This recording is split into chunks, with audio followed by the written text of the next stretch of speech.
Who provides them with state-of-the-art weapons, the most sophisticated weaponry? Do they have the technology themselves? Do I live in dreamland? Do they have the manufacturing plants? Who provides them with all these weapons? Who is financing them? They're being paid $1,000 a day to go and fight? Huh? Where's the money coming from?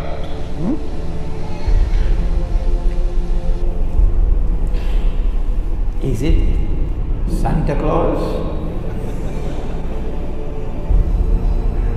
Is it Santa Claus? Was it Santa Claus who supplied it in Libya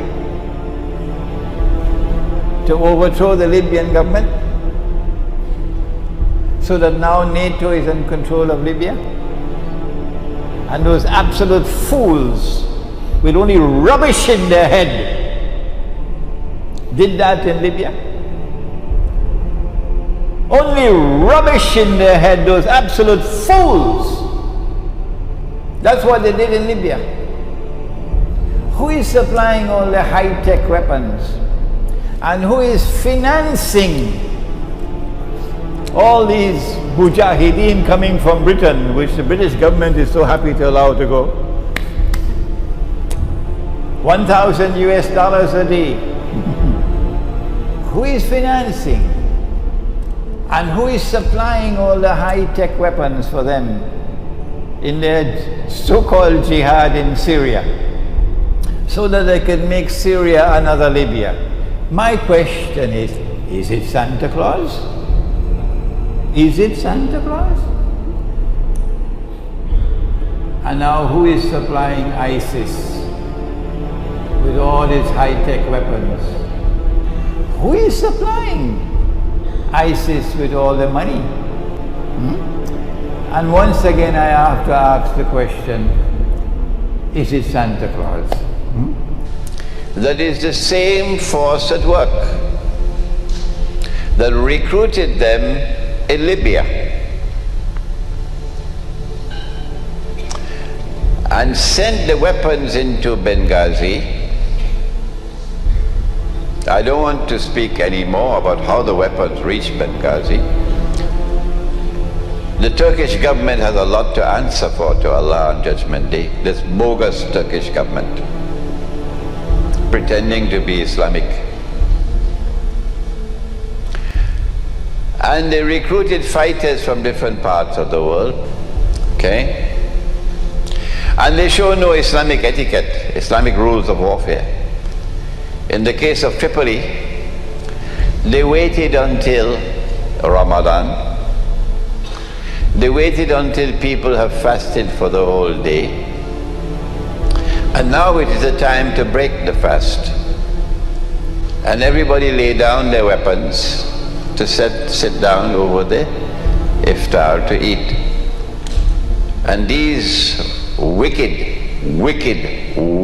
people who say they are mujahideen launched the attack at that time and killed maybe 1,000, 2,000 people in order to take Tripoli. They can't be Muslims. Their place is in Jahannam. The same people who did that in Libya, in consequence of which Libya is now, it's a failed state, it's finished. It's rubbish, that's what Libya is today, rubbish. And NATO is in charge in Libya. So when the attack on Egypt takes place, Israel will attack from one side and NATO will attack from the other side. The same people are also there in Syria. Who's providing them the weapons? Turkey is doing it. Turkey is a member of NATO. Turkey is providing the weapons. Saudi Arabia. The Prophet ﷺ pointed to the east, to Najd. And he said, Najd is Qarnu Shaitan. Qarnu Shaitan. It is Qarnu Shaitan who is behind ISIS today. Not just the CIA, not just the Mossad. it is karnu shaitan. Providing the weapons, providing the financing, doing all the strategic thinking for ISIS. But if you don't want to believe me, you can wait until Judgment Day and you see for yourself. But on that time, don't ask for excuse. On Judgment Day, no, too late at that time. If you can't see now, man kana fi hadhihi a'ma fahuwa fil akhirati a'ma wa adalla as-sabil. Whosoever is blind here will be blind there as well, and more misguided. That is the Quran. I am well aware of what has been happening in Syria for the last 60 years or more. No one has to lecture to me. I know the history. Okay? But I am not going to be party, ever, of any group who seek to liberate themselves from oppression and take weapons and arms from Saudi Arabia and from Qatar and from Turkey. A large number of those who are now fighting Assad in Syria are paid by the Saudis and the Qataris and are trained and have been given arms to go and invade another country. May Allah grant the day will come when Saudi Arabia will be invaded in the same way. Qatar and Saudi Arabia are Zionist countries. Oh yes. Allah says in the Quran, وَمَنْ يَتَوَلَّهُمْ مِنْكُمْ فَإِنَّهُ مِنْهُمْ. If you turn to them with friendship and alliance, you belong to them, says Allah, not to us, the Judeo-Christian alliance, the Zionist alliance. If there are in Syria those who are not connected whatsoever with the Saudis and with Qatar and with Turkey and with the Zionists, okay? Where are you getting your weapons? Oh, we're taking it from the Syrian army. Very convenient answer. Very convenient answer. Even if you have your own weapons, you do not launch your struggle at this time to liberate yourself. This is the wrong time, because you're going to be used as guinea pigs. Whatever success you achieve will be beneficial to them. So you're acting very foolishly to use this moment, the second Arab Spring, to get rid of Assad. Choose a different time, not a time when Saudi Arabia and Qatar and the Zionists are sending men into Turkey armed with weapons and financed by them and trained by them. Choose another time, not this time. Okay? So I know about oppression. It's not just in Syria, of course.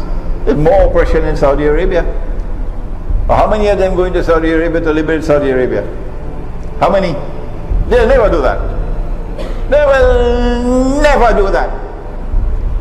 Never, never, never, never do that. What kind of jihad is that? They don't even think about that. Hijaz is the heart of Islam. The Hajj is today under Zionist control. That's worse than Assad anyway. How many of them are prepared to go to Saudi Arabia to wage jihad? None. How many will go to Qatar to liberate Qatar? None. How many will go to Turkey to liberate Turkey from NATO control? None. But you want to get rid of Assad. I am not a supporter of the Syrian government. No. But I'm not going to be taken for a ride by those who want to use this moment to overturn this government. Because I know when Assad falls, then Syria will become another Libya. If that is what you want, that is what you'll get. We don't want that. We don't want that.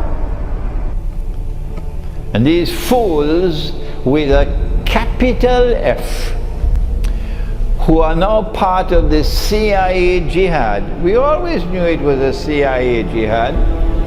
But now the CIA itself has come forward to confess, yes, it's a CIA jihad in Syria.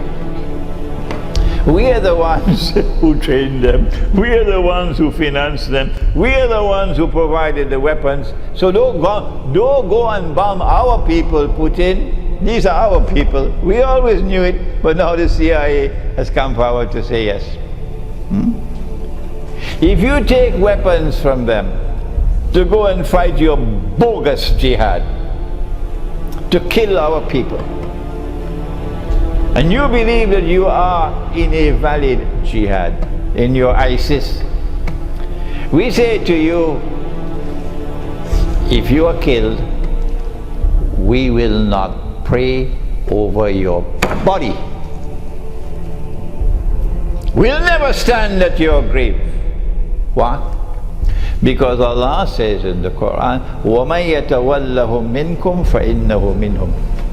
So if you take weapons from NATO, and you take money from Saudi Arabia and Turkey, which is a NATO country, to fight your bogus jihad, you don't belong to us anymore, you now belong to them.